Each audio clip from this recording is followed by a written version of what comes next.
అందరికీ నమస్కారం అండి. వాయిస్ ఆఫ్ ఝాన్సీ ఛానల్‌కి స్వాగతం. ఇవాల్టి వీడియోలో కార్తీక మాసంలో అతి ప్రాముఖ్యమైనటువంటి అయ్యప్ప దీక్ష గురించి వివరాలన్నీ తెలుసుకుందాం. అయ్యప్ప దీక్ష ఎందుకు తీసుకోవాలి? ఎవరు తీసుకోవాలి? తీసుకోవడం వల్ల మానవ జీవితానికి కలిగేటువంటి ఉపయోగాలు ఏమిటి? ఎలా శబరిగిరికి మనం వెళ్ళాలి? అయ్యప్ప దీక్ష తీసుకొనడం మొదలు మకర జ్యోతి దర్శనం వరకు కంప్లీట్గా వివరంగా ఉంటుంది. వీడియో ఎక్కడ స్కిప్ చేయకుండా చూడండి. ఆలస్యం చేయకుండా వీడియోలోకి వెళ్ళిపోతుంది. భూతనాథ సదానంద సర్వభూత దయాపర రక్ష రక్ష మహాబాహో శాస్తే తుభ్యం నమో నమః. మానవ జన్మకి పరమార్థం మోక్షాన్ని పొందడమే. అందువలన ఆధ్యాత్మిక సాధనలో అనుక్షణం అడ్డు తగిలేటువంటి కామ క్రోధ మోహ లోభ మద మాత్సర్యాలనేటువంటి అరిషడ్ వర్గాన్ని అధిగమించడం కోసమే అయ్యప్ప దీక్షను వహించాల్సి ఉంటుంది. జీవానాం నరజన్మ దుర్లభం. సకల చరాచర జీవరాశులన్నింటికన్నా మానవుడే శ్రేష్ఠుడు గనక ఋషి అంతటి వాడు అవ్వాల్సిన మనిషి మసై బూడిదై పోకూడదని ఈ జన్మలోనే ముక్తిని పొంది మానవుడు తన జన్మను చరితార్థం చేసుకోవాలనేటువంటి ఉద్దేశంతో 41 రోజులు దీక్షను ఆచరించి ఆ దీక్షలో పొందినటువంటి ఆధ్యాత్మిక ఆనంద అనుభవాలను మానవుడు తన జీవితకాలమంతా పొంది తద్వారా మోక్షాన్ని పొంది తరించాలన్నదే భగవంతుని ఆంతర్యం. జీవులన్నింటిలోనూ దేవుడున్నాడనేటువంటి భావంతోనే జీవులన్నింటినీ కూడా స్వామి అని పిలవాలని అయ్యప్ప దీక్షలో నియమాన్ని విధించారు. అందుచేతనే అయ్యప్ప దీక్షలో ఉన్నటువంటి భక్తులు అందరినీ స్వామి అని పిలుస్తారు. అహం బ్రహ్మాస్మి, ఇది చాలా గొప్ప సిద్ధాంతం. తాను, ఇతరులు, సృష్టిలోని సకల జీవరాశులన్నీ కూడా భగవంతుని స్వరూపమని ఎంచి అన్నింటిలోనూ దైవాన్ని దర్శించగలిగేటువంటి స్థాయికి మానవులు ఎదగడమే దీని అంతరార్థం. ప్రతి మానవుడు దీనిని పాటించినచో లోక కళ్యాణం తప్పకుండా జరుగుతుంది. అందుకే అయ్యప్ప దీక్షలో ఈ తత్వమును పాటించడం తప్పనిసరిగా భావిస్తారు. సన్మార్గంలో ఉన్నవారైనా దుర్మార్గంలో ఉన్నవారైనా ఎవరైనా సరే భగవంతుని నమ్మగలిగేవారై ఉండి భక్తి శ్రద్ధలతో అయ్యప్ప దీక్షను స్వీకరించి నియమనిష్టలు పాటిస్తే అయ్యప్ప వారిని ఆదరించి భక్తి మార్గాన నడిపించి భక్తి భావాలతో నిండిన కొత్త తేజస్సును ఇస్తాడు. అయ్యప్ప దీక్ష ధర్మాధర్మ విచక్షణా జ్ఞానాన్ని మరింతగా వృద్ధి చేస్తుంది. దీక్ష స్వీకరించిన వారికి సంస్కారవంతునిగా తీర్చిదిద్దుతుంది. స్వామి మహిమల్ని దర్శించగలుగుతారు. మరిన్ని మహిమల్ని కన్నులారా దర్శించాలనే ఉద్దేశం మీకు కూడా ఉంటే 41 రోజులు దీక్షను సరైన రీతిలో ఆచరించి ఇరుముడితో వనయాత్ర చేసి చూడండి. అయ్యప్ప దీక్ష యొక్క మహిమ ఏమిటో మీకే తెలుస్తుంది. హిందువులు అత్యంత పవిత్రమైన మాసంగా భావించేటువంటి కార్తీక మాసానికి ఓ ప్రత్యేకత ఉంది. అదే హరిహరసుతుడు అయ్యప్ప మాలధారణ. నిష్ఠతో బ్రహ్మచర్యాన్ని పాటిస్తూ మండలం రోజుల పాటు స్వామి దీక్షలో ఉండి శబరిమల యాత్ర చేసి జ్యోతిస్వరూపుడైనటువంటి అయ్యప్పను దర్శించుకుంటే పాపాలు హరించుకుపోతాయి అనేది భక్తుల నమ్మకం. కార్తీక మాసం నుంచి పుష్యమాసం వరకు ఎక్కడ చూసినా అయ్యప్ప స్వాములు కనిపిస్తూ ఉంటారు. పెద్ద చిన్న కులం మతం పేద గొప్ప నాది నీది అనే భేదభావాలతో నిండినటువంటి సమాజానికి అంతా ఒకటే అని చాటేవారు సైతం భగవత్ స్వరూపులే. కర్మ ఫలితాన్ని హరించేది స్వామి సన్నిధానమే అని చెబుతోంది అయ్యప్ప దీక్ష. రాష్ట్రంలోని ప్రతి జిల్లాలోనూ ఇప్పటికే అయ్యప్ప దీక్ష మొదలైంది. చాలామంది ఇప్పటికే శబరిమల ప్రయాణానికి రంగం సిద్ధం చేసుకుంటున్నారు. రైళ్లల్లో, బస్సుల్లో, సొంత వాహనాలతో పాటు విమానాల్లో వెళ్లేవారి సంఖ్య కూడా ఏటా పెరుగుతోంది.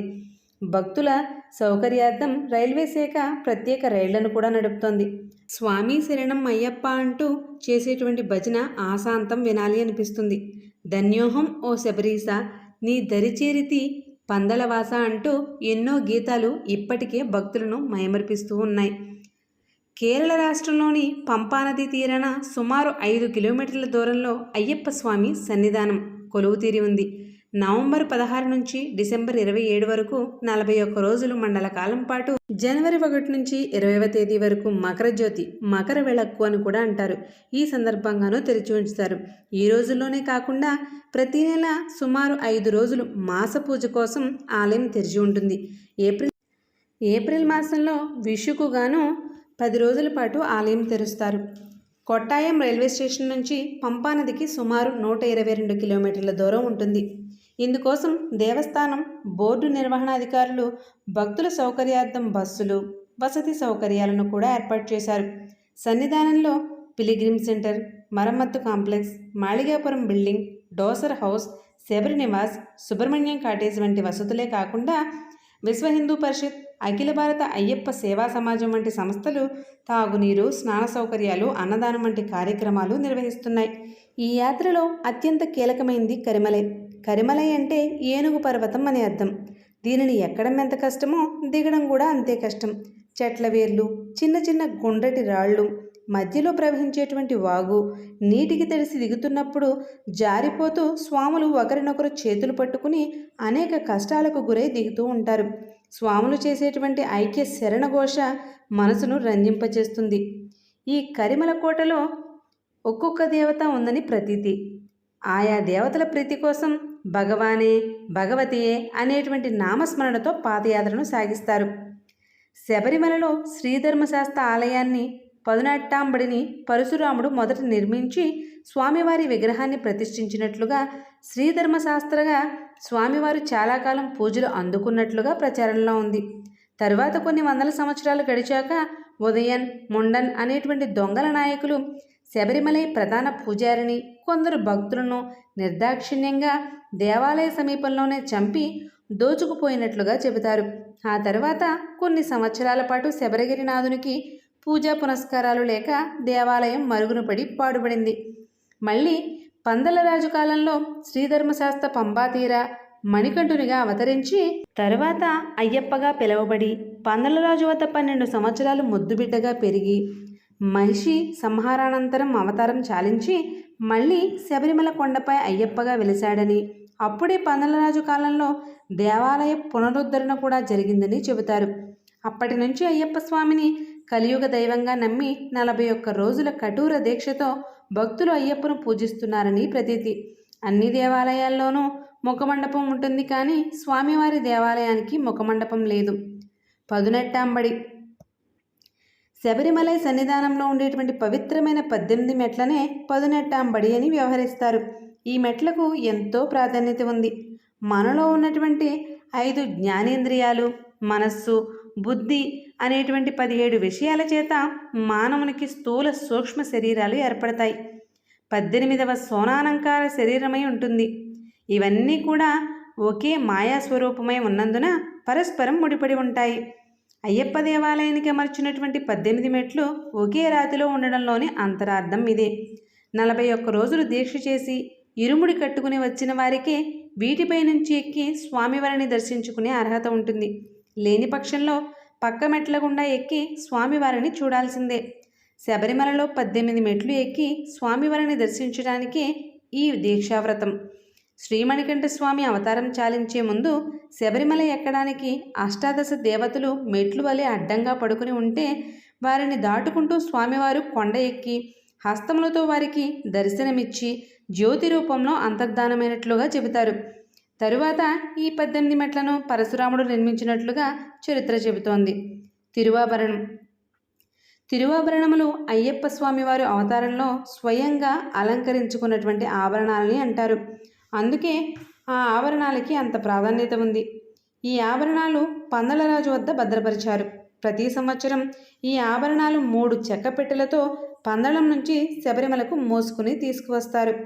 పందళంలోని వంశపారంపర్యంగా తిరువాభరణములు మోయడానికి ఓ కుటుంబం ఉంది. గరుడ పక్షులు వచ్చి తిరువాభరణములపై ప్రదక్షిణం చేసిన తర్వాత శబరిమలకు బయలుదేరుతాయి.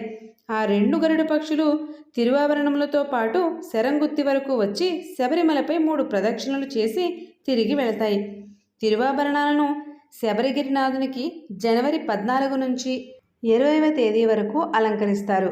జనవరి 20వ తేదీ దేవాలయంలో భక్తులు అంతా వెళ్ళిపోయాక తిరువాభరణాలు స్వామివారి నుంచి తొలగించి మేల్శాంతి స్వామివారి విగ్రహం చేతిలో విల్లు, బాణాలు అమర్చి నీలిరంగు వెల్వెట్ బట్ట తలకు చుట్టి పూజారి గుడికి తాళం వేస్తారు.